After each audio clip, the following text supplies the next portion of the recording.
अस्सलामुअलैकुम वरहमतुल्लाहि वबरकातुहू। सभिनी पंहिंजनि प्यारनि खे अपनी बातें में ख़ुश आमदीद। अल्लाह तबारक व ताला असां सभिनी जो हामी ऐं नासिर आहे।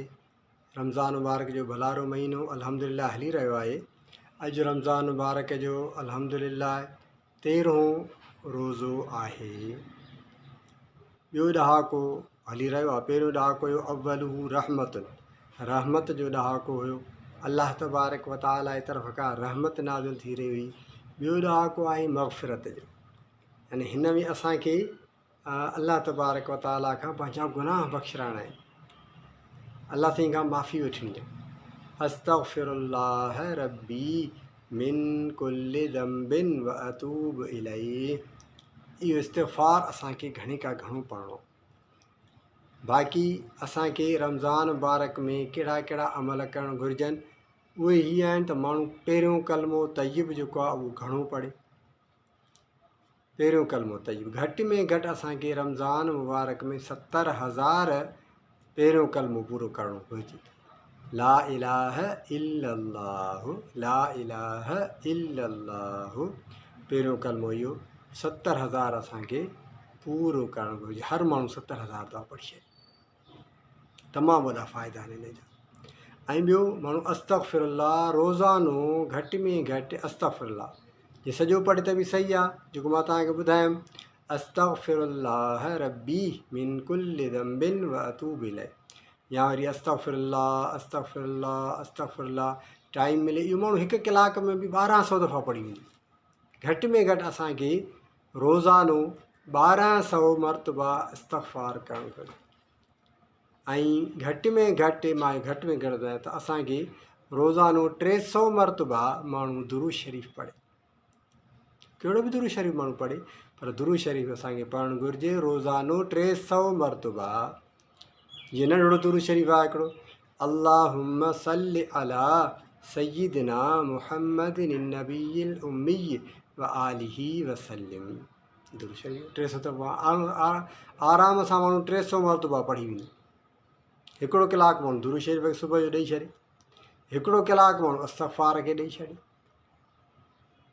वरी हिकिड़ो कलाकु वेही करे माण्हू पहिरियों कलमो घुमंदो फिरंदो बि अचे माण्हू, ऐं कलमो घर में औरतूं त आसानी सां पढ़ी सघनि थियूं। घुमंदे फिरंदे बसि माण्हू ला इलाहा इल्लल्लाह ला इलाहा इल्लल्लाह ला इलाहा इल्लल्लाह तस्बीह हुजे माण्हू पढ़ंदो वञे आराम। जेतिरा पढ़िया लिखी छॾिबा, जेतिरा पढ़िया पूरे रमज़ान शरीफ़ में 70,000 जीअं थी वञनि।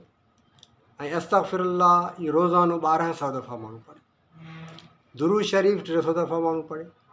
बाक़ी टाइम जेको आहे माण्हू क़ुर शरीफ़ जी असांखे तिलावत करणु घुरिजे। क़ुर शरीफ़ असांखे घणो पढ़णो आहे, तिलावत माण्हू करे। जेॾी महिल बि माण्हू खे टाइम मिले, सुबुह जो 3-4 सिफ़ा पढ़ियासीं, वरी मंझंदि जो वरी 3 पहरी खां पोइ, वरी सिजरते खां पोइ, वरी सुम्हण खां पोइ माण्हू पढ़े।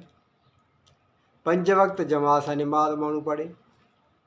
बाक़ी रमज़ान शरीफ़ में दुआ कहिड़ी घुरे, दुआ मां तव्हांखे ॿुधायां थो। दुआ इहा ई बुज़ुर्ग ॿुधाई आहे हिकिड़ी, त बिस्मिल्लाह रहमान रहीम, अल्लाहुम्मा इन्नका अफ़ुव्वुन करीमुन तुहिब्बुल अफ़्व फ़अफ़ु अन्ना व इन्ना नस्अलुकल जन्नत व नऊज़ु बिका मिनन नार।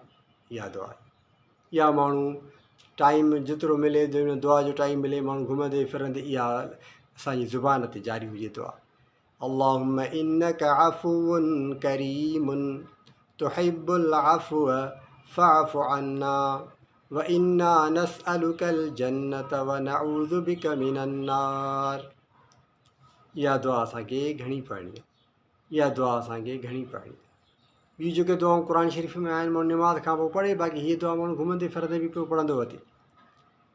इहा दुआ अल्लाहुम्मा इन्नका अफ़ुव्वुन करीमुन तुहिब्बुल अफ़्व फ़अफ़ु अन्ना। हीअ ॿियो ॾहाको आहे मग़फ़िरत जो। ऐं हिकिड़ो अमल असांखे करणु घुरिजे, उहो मां तव्हांखे ॿुधाए थो छॾियां।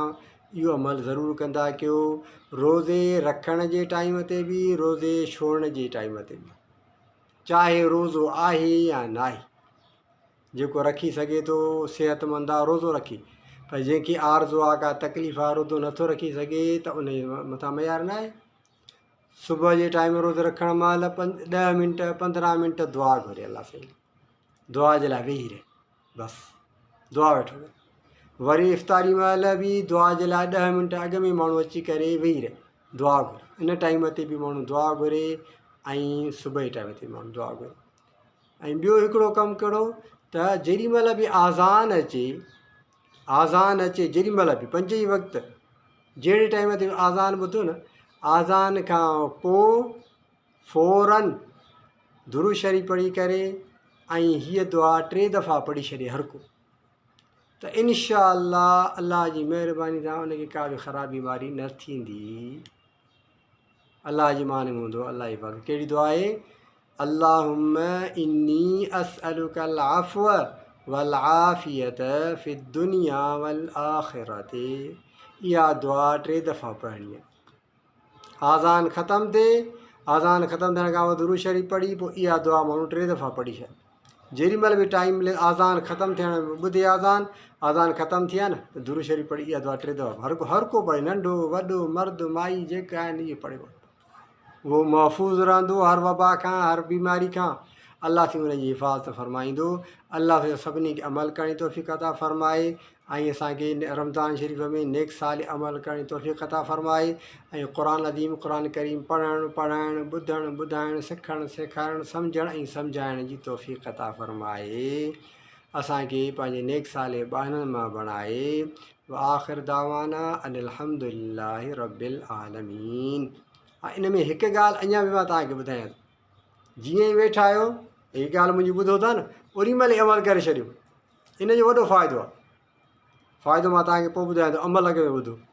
जीअं ई हे मुंहिंजी त बयानु ॿुधो त इन में तव्हां बि इहो फ़ौरन अमल कयो। कहिड़ो?